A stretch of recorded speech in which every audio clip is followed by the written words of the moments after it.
निर्भीड निष्पक्ष उटंकनाचा बुलंद आवाज राजसत्ता न्यूज। अकोले तालुक्यातील राजूर व भंडारदरा परिसरातील शेतकऱ्यांना पिण्यासाठी व शेतीसाठी पाणी मिळावे अशी मागणी कॉम्रेड डॉक्टर अजित नवले यांनी केली आहे। याबाबतची प्रक्रिया जलसंपदा मंत्री राधाकृष्ण विखे पाटील यांनी पूर्ण करण्यासाठी पुढाकार घ्यावा असे आवाहन किसान सभा व मार्क्सवादी कम्युनिस्ट पक्षाच्या वतीने कॉम्रेड डॉक्टर अजित नवले यांनी केले आहे। भंडारदरा धरण परिसरातील शेतकऱ्यांना पिण्यासाठी व शेतीसाठी पाणी मिळावे या किसान सभेच्या मागणीनुसार प्राथमिक सर्वेक्षण पार पडले। राजूर ते लोणी लॉंग मार्चमध्ये या संदर्भातील मागणी प्रामुख्याने घेण्यात आली होती। भंडारदरा धरणामध्ये 12 बुडीत बंधारे व भंडारदरा भिंतीवर उंच टाकी उभारून सोलर पंपच्या माध्यमातून त्यात पाणी टाकत मागील बाजूस ग्रॅव्हिटीने पाणी देण्याबाबतचे प्राथमिक सर्वेक्षण पूर्ण करण्यात आले आहे। सर्वेक्षणानुसार पुढील कारवाई करत येथील शेतकऱ्यांना पिण्यासाठी व शेतीसाठी पाणी मिळावे याबाबतची प्रक्रिया जलसंपदा मंत्री राधाकृष्ण विखे पाटील यांनी पूर्ण करण्यासाठी पुढाकार घ्यावा असे आवाहन किसान सभा व मार्क्सवादी कम्युनिस्ट पक्षाच्या वतीने करत आहोत असे डॉक्टर अजित नवले यांनी म्हटले आहे। बघूयात अजित नवले काय बोललेत।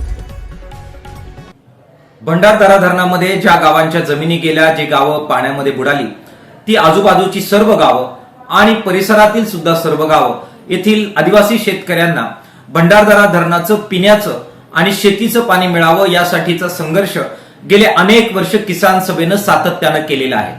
नुकताच राजूर ते लोणी जो लॉंग मार्च झाला त्यामध्ये सुद्धा ही मागणी प्राधान्यानं घेण्यात आलेली होती। त्यानुसार मंत्रालय या ठिकाणी बैठक झाली आणि जलसंपदा मंत्री राधाकृष्ण विखे पाटील यांच्या नेतृत्वाखाली उपस्थितीमध्ये झालेल्या या बैठकीमध्ये किसान सभेच्या शिष्टमंडळाने ही मागणी प्राधान्यानं लावून धरली। परिणामी या मागणीचं सर्वेक्षण करण्याचे आदेश हे जलसंपदा मंत्र्यांनी दिले होते। प्रत्यक्षात सर्वे मात्र होत नव्हता। त्यासाठी पुन्हा एकदा मार्क्सवादी कम्युनिस्ट पक्ष आणि किसान सभेच्या वतीने शेंडी या ठिकाणी जबरदस्त निदर्शनं झाली आणि आजूबाजूच्या सर्व गावांमध्ये व्हेकल मार्च करत ही मागणी उचलण्यात आली। त्याचा परिणाम म्हणून आता प्राथमिक पातळीवर एकूण 12 बुडीत बंधाऱ्यांचा सर्वेक्षण करण्याच्या साइट्स या जलसंपदा विभागाने प्रत्यक्ष पाहणी करून निवडलेल्या आहेत। किसान सभेचे कार्यकर्ते सुद्धा यावेळी उपस्थित होते आणि या साइट निश्चितीची पहिली पायरी ही पार झालेली आहे।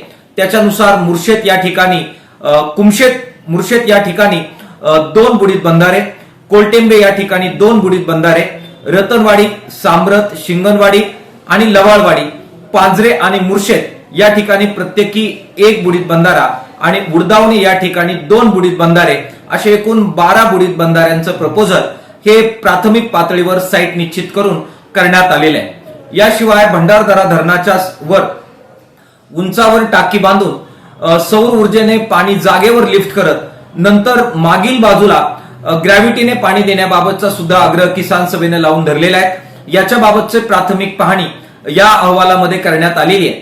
त्याचबरोबर भंडारदरा धरणाच्या पूर्वेकडील आजूबाजूची जी सगळी राजूर पर्यंतची गावं आहेत त्यांना सुद्धा ग्रॅव्हिटीने पाणी देता येईल का या संदर्भातला मागणी आणि अहवाल हा प्राथमिक पातळीवर किसान सभेच्या वतीने पुढे घेऊन जाण्यात आलेला आहे। जलसंपदा विभागाने आंदोलनाच्या पार्श्वभूमीवर या मागण्या मान्य केल्या आणि 2 पावलं पुढे पडलेली आहेत। हा किसान सभेच्या आंदोलनात सहभागी असलेल्या सर्व शेतकऱ्यांचा, परिसरातील सर्व कार्यकर्त्यांचा, लढणाऱ्या जनतेचा विजय आहे।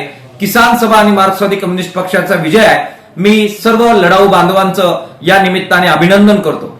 आता लोकप्रतिनिधी आणि जलसंपदा मंत्री यांची जबाबदारी अधिक आहे।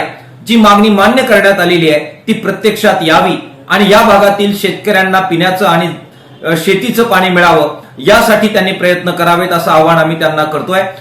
सरकारने आणि लोकप्रतिनिधींनी हे जर केलं नाही तर पुन्हा संघर्षाची वेळ येऊ शकते। ती संघर्ष करण्याची पूर्णपणाने तयारी ही मार्क्सवादी कम्युनिस्ट पक्ष आणि किसान सभेने ठेवलेली आहे। संघर्षाची वेळ येऊ न देता पुढील टप्पा हा विकासाच्या दृष्टिकोनातून संबंधितांनी पार करावा असं आवाहन त्यांना करतो। धन्यवाद। इन्कलाब जिंदाबाद। लाल सलाम।